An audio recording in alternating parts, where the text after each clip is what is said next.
This is a video about Star Wars. Now, you probably haven't heard of the cult classic 1977 film. It's, pretty obscure. It most definitely did not stem out of one of the fundamental structures of narrative storytelling through an author that no one's ever heard about, who makes mainstream the idea of some journey that a hero goes on.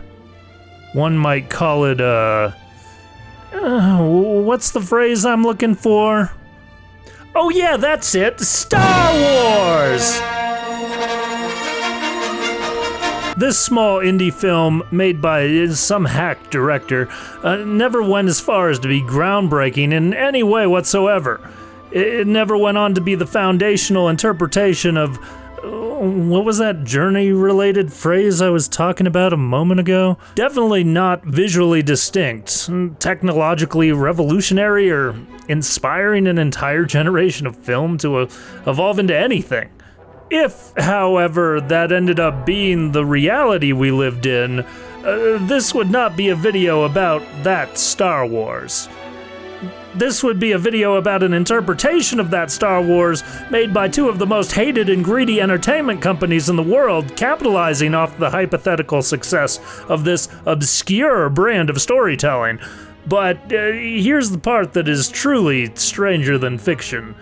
This interpretation, if it existed, mind you, kinda slaps. Wait, what? Buckle up, my dear listener, because it's time for the Dutch Ritz party. And today, we're gonna be talking about, but more specifically,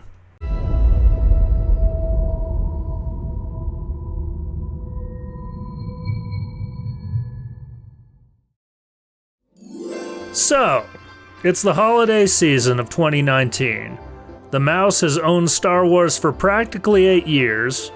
The most lazy grand finale of the saga is about to be vomited all over your Christmas dinner, right after the most divisive Star Wars movie in history, and that's saying a lot, pretty much split the fan base right in half. It has been roughly a decade since the last AAA single-player Star Wars game has come out. The freshly announced single-player game where you get to play as a Force-wielding Jedi gets every 30-year-old boy sweating to get his grubby little hands on it. Could this be the next actual sign of moving Star Wars back in a coherent and beloved universal direction? Well, it would have been if it wasn't for this little event on December 20th. Rey Skywalker.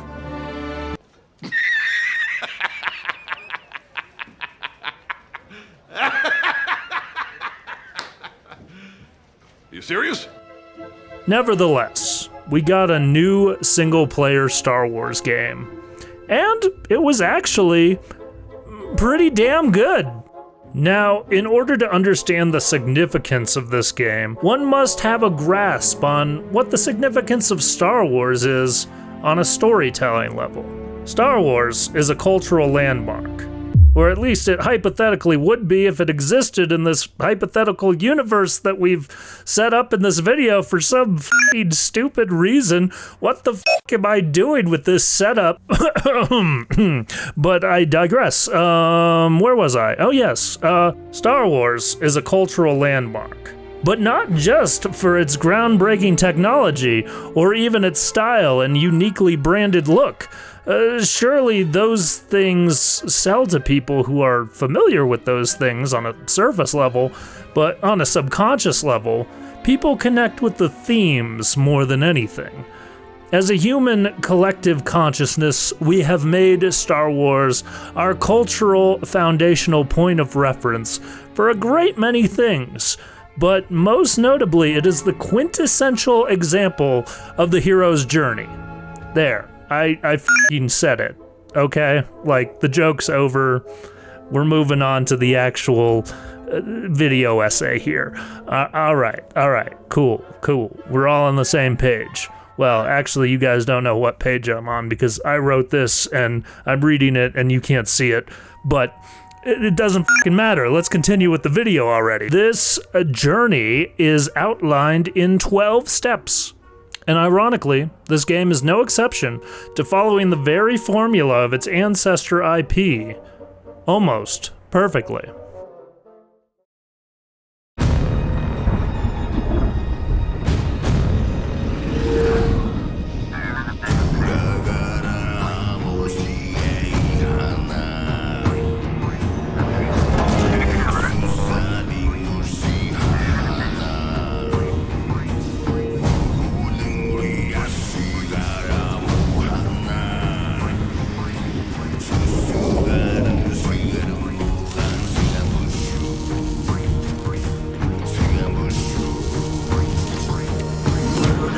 Listen, I don't want to upset your rhythm, Cal, but the boss wants a word. Humans crave adventure. And what is more relatable than an adventure through the eyes of a character that starts out in the ordinary world? The ordinary world is defined as the original world of the hero, which suffers from a symbolic deficiency. The hero is lacking something, or something is taken from him. In Cal's case, obviously the original world is the scrapyard he's working in as a blue-collar nobody. It symbolizes his loss of purpose and direction in terms of not being able to openly be a Jedi in a post-Republic era. In this case, Cal is more of an example of having his purpose taken from him rather than being unclear of what his destiny is supposed to be from the perspective of where he came from. This was a smart move in writing a protagonist for a video game, seeing as how the mundane doesn't have to be too developed, and we can jump right into the action and the inciting incident.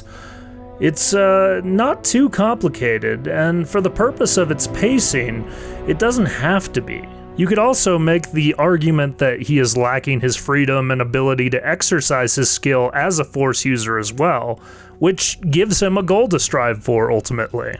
The next phase of the journey is the call to adventure. Also known as, the hero is given a challenge, problem, or adventure. Often it appears as a blunder or chance. This stage establishes the goal of the hero. In this case, the problem is the Inquisitors, and the blunder is being tricked into revealing his identity, making him have to run from the problem to find some kind of solution. This mandatory response demanded of the protagonist kind of overlooks step number 3, which is the refusal of the call. In this step of the journey, the often reluctant hero has to be set along the correct path. He must weigh the consequences and be excited by a stronger motivation to proceed further.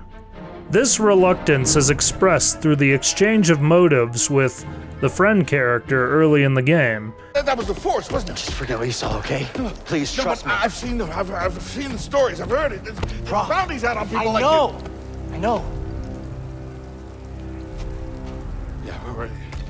And his motivational shift is embodied in the death of his friend. No!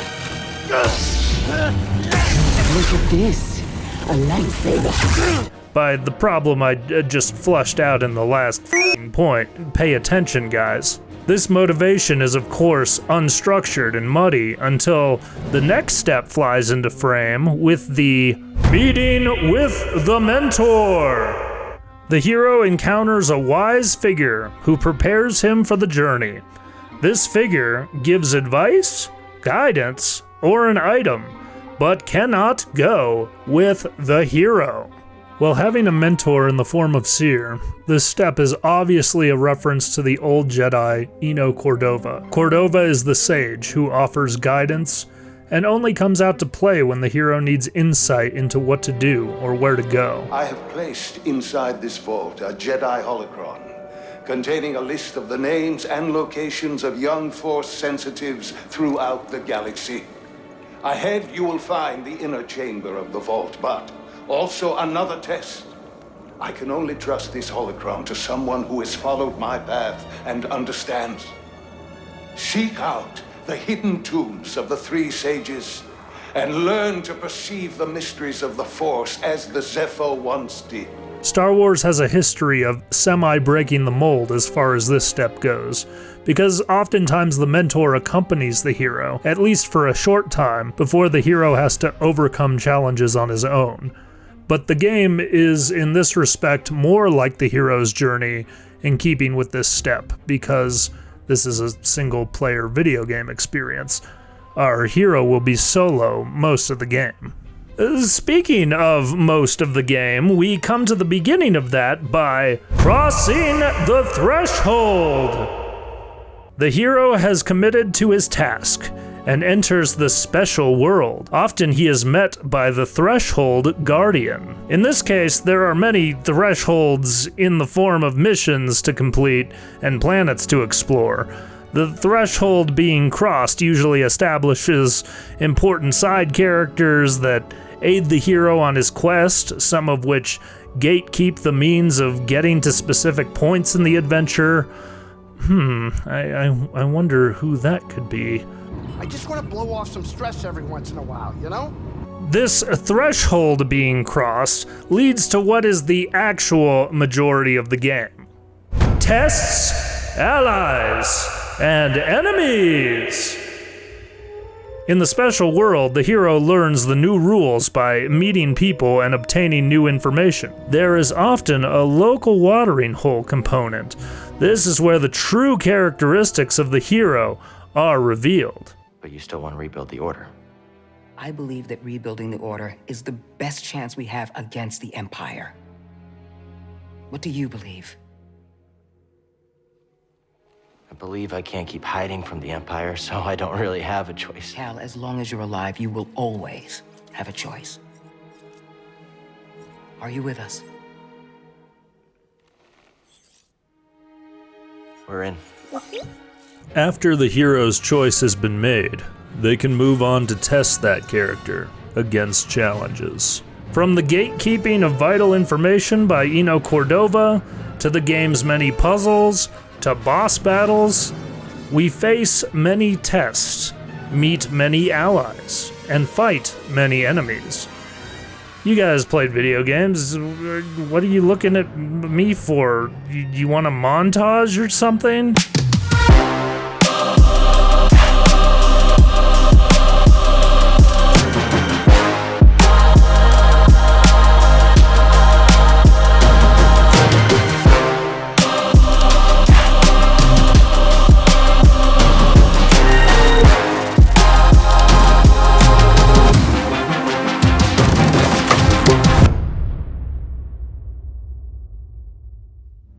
Usually along this journey of tests and challenges, there's a kind of dark night of the soul moment where the hero is forced to confront his innermost demons. Star Wars usually embodies this in an external conflict of good versus evil, yin versus yang, purity versus corruption, and this game takes the next step rather literally with Approach to the Innermost Cave.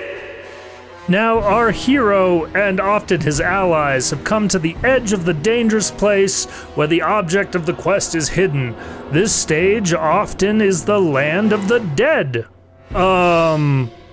Having to face the death of his master in a land littered with reanimated corpses? A result of corrupted Force energy, no less. And facing the literal symbol of that conflict in a battle with a dark Jedi? I'd say this is about as literal of an interpretation as you could get. It's a little on the nose. Not only do we visit this step through the current location of the quest, but we also revisit the past dark chasms of Cal's conflict with the turning point of the end of the Jedi and the end of his identity. Normally, this is a very linear sequence of events. However, I'd say that due to the explorative nature of a video game story structure, this step is kind of blended together in a string of narratives that leads to a sequence of step number 8s, aka the Supreme Ordeal. The hero faces danger. often a life or death moment that is either physical or psychological. Because there is always more time to explore these steps in a game rather than a movie, we get quite a few supreme ordeals stretching out the aforementioned dark night of the soul I was mentioning earlier. But I repeat myself, that was a little bit redundant putting that, as I mentioned earlier after saying aforementioned.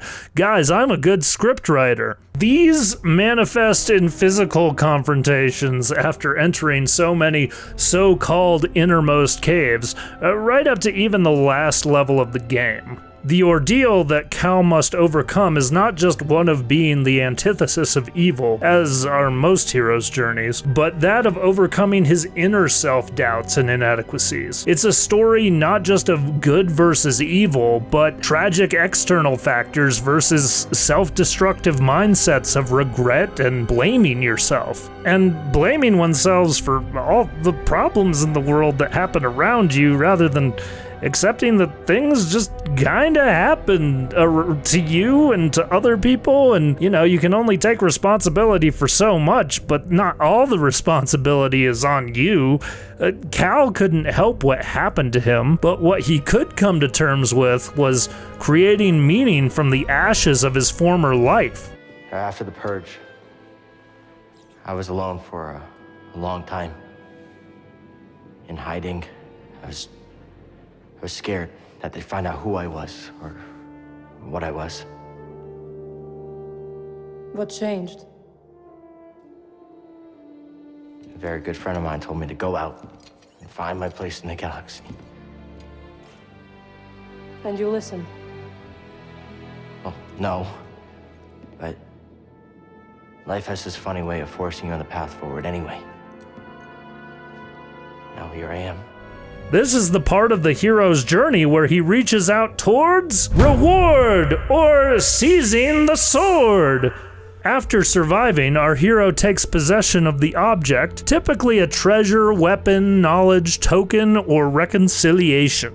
This is where Cal's trip to the Jedi Temple on Ilum comes into play. It's a beautiful step in finding identity as the hero of the journey, the quintessential sword in the stone narrative of finding purpose and understanding oneself. This is embodied usually in a weapon, metaphorically, as it is in this case, but also with a complete look into the motives of the voices of motivation that brought him on this journey in the first place. The narrative of Fallen Order bends traditionally in the sense that we gain this new understanding before we conclusively enter the innermost cave. We end up facing Cal's past through many different lenses. This is one reason the game is so beloved, because it has time to build the structure not only on the back of the main character, but the larger Star Wars narrative around him. Interestingly, because we have so many personal and larger story elements to explore in a game that is about 5 times as long as your average movie, that's assuming you don't go exploring or spend extra time in the game, we can explore these themes both inside the main character and externally. It's at this point that the internal acceptance of identity turns into external purpose for Cal, giving him a responsibility outside of preserving his own needs. We see this in every one of the original trilogy films through the eyes of Luke.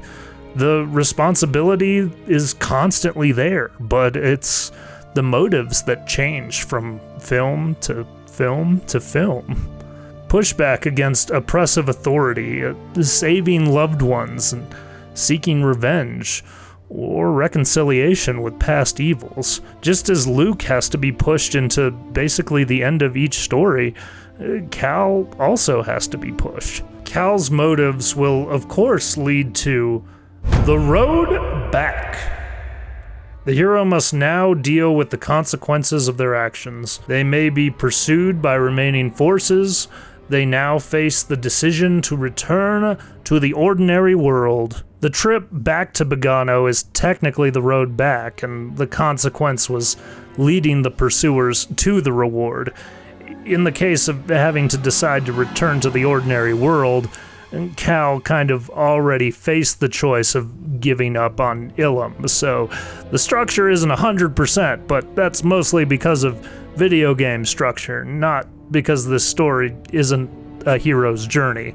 This step obviously had a bit of a twist to it, seeing as the objective, aka the hero's elixir, which I will talk about in a little more detail later, also known as the holocron in this instance, is taken from the hero for the sake of having to approach the innermost cave.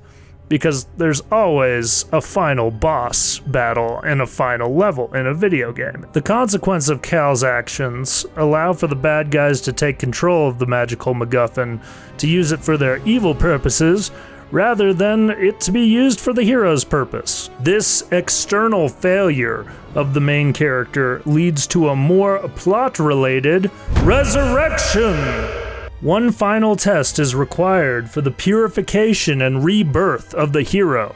Alternatively, it may be a miraculous transformation.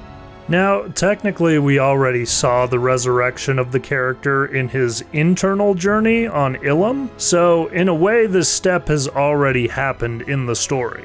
The final test is more about the rebirth of the external at this point, aka the rebirth of the Jedi Order and the purification of the galaxy, with good becoming a significant force, literally in this case. Okay, I'll shut the fuck up now, to counter the overreach of evil. Yeah. This step in the journey is at this point funneled more into the story of Seer and her rebirth as a Jedi Knight to rise up in a miraculous transformation of power in order to confront the darkness that has dominated her and Cal's lives. And giving the Master an arc that ties into the hero's journey is kind of a nice touch. Good job, guys. In this final act of the story, the two characters are an embodiment of the ideal, more than a focused hero at this point, but you still live out this step through the eyes of the same hero, technically. So I'd say this counts as sticking to the formula? Star Wars has always strayed a tiny bit from Joseph's purest version of the 12 steps anyway, so it makes sense that this game would be no exception. Lastly, our hero has to return with the elixir. The triumphant hero returns to the ordinary world, bearing the elixir. Common elixirs are treasure, love, freedom, wisdom, or knowledge. A defeated hero is doomed to repeat the lesson. The elixir in this case is obvious.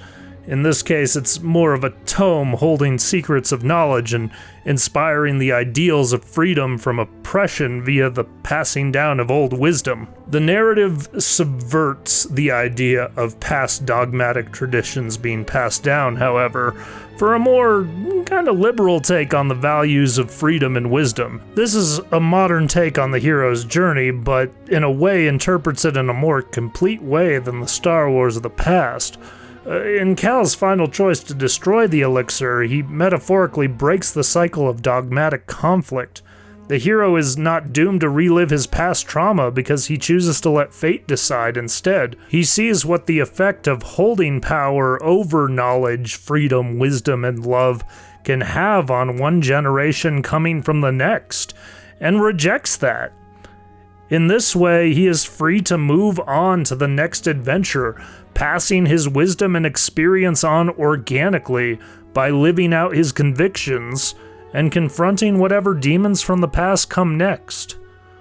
Which, honestly, is probably what most people wanted out of Star Wars when we got the prequels instead of the dogmatic narrow view of the Jedi. And obviously has been stated ad nauseum to be not the most healthiest of perspectives to have, and led to the end of the Jedi Order in the prequels. But I digress, my friends. That is the hero's journey through the eyes of a modern Star Wars game. I really do enjoy the intentional storytelling this game does, and how it builds off the IP that defined many generations in a great number of ways. It's very true to form despite being far from perfect or original in both story and gameplay mechanics. I enjoy that it has a tightly semi-open world design too, which I believe is the best way that a game can communicate a linear story effectively. I'd love to do a video on not quite open world games in the future and their value to narrative structure in video games, but that's a topic for another time, obviously. This game has won over a great many people, including people like me that cherish the LucasArts games of yesteryear. If a company like EA can make a single-player gaming experience this compelling in the games-as-a-service era, then that gives me some hope that other single-player games focused on the narrative itself can still emerge onto the scene. We can only hope that the next chapter in the saga will employ literary techniques as solid as the foundation for this game to build up a compelling story. Jedi Survivor has so many characters and so much untapped lore in the extended universe to pull from. I pray that we are not disappointed by what gets built on this foundation, especially since this foundation echoes back to what made Star Wars work in the first place. Thank you so much to everybody for watching this far into the video. If you liked what you saw, show some support by subscribing and hitting that like button to push this video out to other Star Wars and gaming fans. This is technically my second video essay, and I'd love to continue making more on this channel in the months and years to come. So, if you could show me some love, it would mean the world to me. Please comment your thoughts of the story of this game and speculations about the next one in the comments below. I'd really like to hear everyone's opinion on this video and what takeaways you had when playing this game. And, as always, thank you for coming to the Dutch Ritz party.